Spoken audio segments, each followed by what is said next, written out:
Quake 2 is a special game for me. I mean, the legacy of the original Quake is almost unparalleled, spawning iconic mods like Team Fortress, or having its engine code used as the basis for the majority of first-person shooters for decades to come.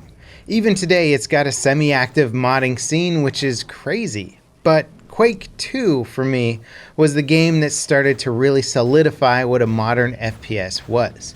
The movement mechanics, weapons, and graphics were all a massive step up for their time. And let's be honest, the multiplayer was the tits. If you weren't fortunate enough to be playing on a LAN, then you were connecting through your dial-up 56K modem, and, well, 200 plus ping was actually pretty good back then. My 3DFX graphics card ran the game at a crisp 800 by 600 resolution on my top-of-the-line CRT monitor. That's cathode ray tube for you younglings out there. You know that big giant box that weighed a ton because, well, the glass on the front was like 2 inches thick and it caused massive static buildup? Those things, the glory days. I miss those days, but I'm pretty sure my eyes would melt if I had to go back to them. Now, when I saw a free Quake 2 RTX demo popping up on Steam, I simply could not resist. This demo just came out on the 6th, and it updates Quake 2's textures and lighting to support the latest NVIDIA RTX technology. You just need a GPU that can do RTX, and you're good to go. Well, mostly good to go. It's an old game and it may not play well with all of your PC settings or its setup. I actually had to disable my other monitors and windows just so I could get the game to properly display. But after that, I was up and running at a whopping 1440p resolution and, well, about 60 plus FPS. Okay. So RTX features are pretty demanding. You do have the option to lower the settings in Quake 2, but I'll be damned if I'm going to turn down graphics on Quake 2 in the year 2019. I mean, whoever thought they would be saying, "Oh man, I can barely run Quake 2 in 2019. It's kind of ridiculous. This game is over 20 years old. Also, if you actually want to play the whole campaign and not just the RTX demo, which is the first 3 levels, then make sure you buy the game on Steam. It's pretty cheap, and then when you install Quake 2 RTX, have it install the full game. Otherwise, you'll beat the first 3 levels and be like, cool, I want to play more. Let me go download the full game. It's actually going to make you replay the first 3 levels again. At least my save data didn't work for me, so I had to start all over. Granted, it's only 30-35 minutes to replay, but, you know, still, if you just went through it, you might not want to do it again. So keep that in mind if you are thinking about downloading and playing the game.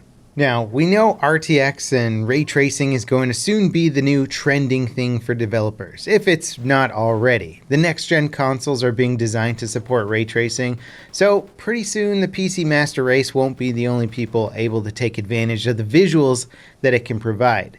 And what's so cool about this is it actually does breathe new life into old titles, especially in Quake 2's case, which I think is technically the first game to actually be fully lit by ray-traced lights. What does that mean exactly?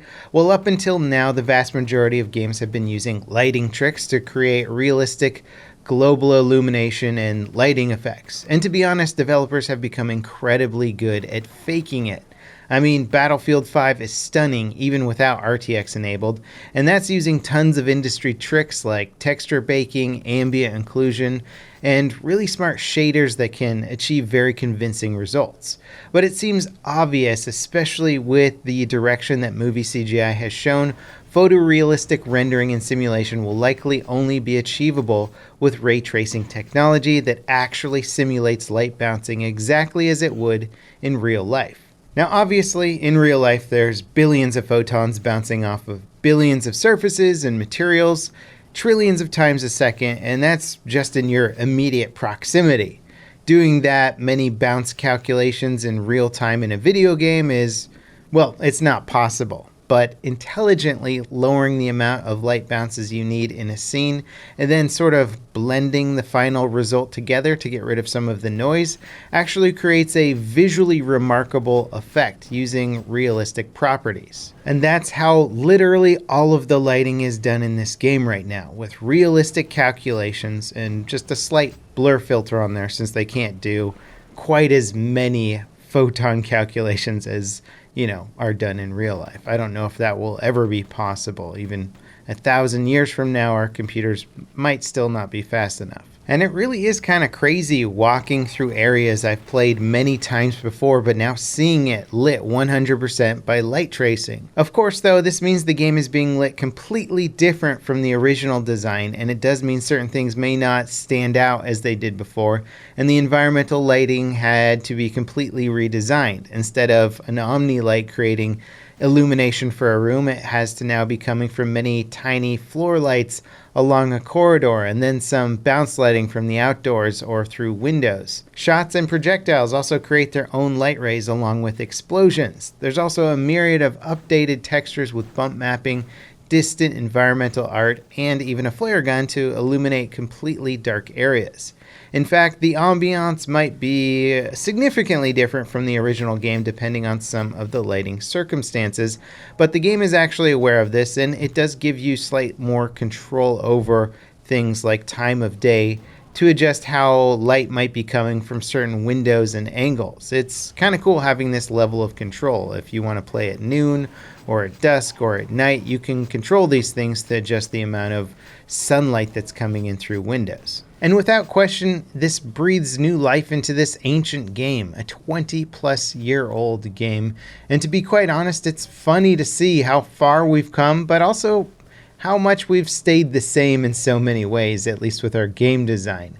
Enemies have cool death animations where their heads can come off while they're shooting their guns up in the air, or soldiers lay dying on the floor taking their final shots at you. The AI also isn't bad. I mean, it's not overly impressive, it's just competent and surprises you, and the game itself is quite challenging. Don't stand next to explosives in a firefight, FYI. I definitely was killed a few times running through here, thinking I could play this old school game on hard difficulty without a second thought about it. No, you actually have to think and conserve ammo and all that kind of stuff.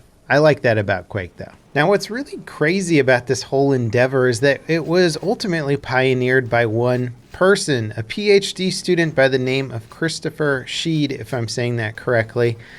He did the first prototypes of all of this stuff, doing all the lighting work and all that stuff, proving that the concept could work and function, and then NVIDIA took it over from there. But basically, this was done on a very small scale. And what's exciting about that, to me anyway, is that if one person can go back and figure out how to take a classic game and revitalize it with this new technology, it certainly gets my mind racing with just how many different games could have this same treatment done to them and have new life breathed into them after so many years. I don't know if you guys have seen the Minecraft RTX demo, but it is kind of remarkable. I know how we joke about Minecraft and 4K and all that stuff, but seeing Minecraft with RTX ray traced lighting is insane. It makes the game look real all of a sudden, but cubically real. It's hard to you look at it and you're like, it's real but not real. I don't understand what I'm looking at. And although I certainly don't consider Minecraft to be an old school classic, it is designed in that retro style, so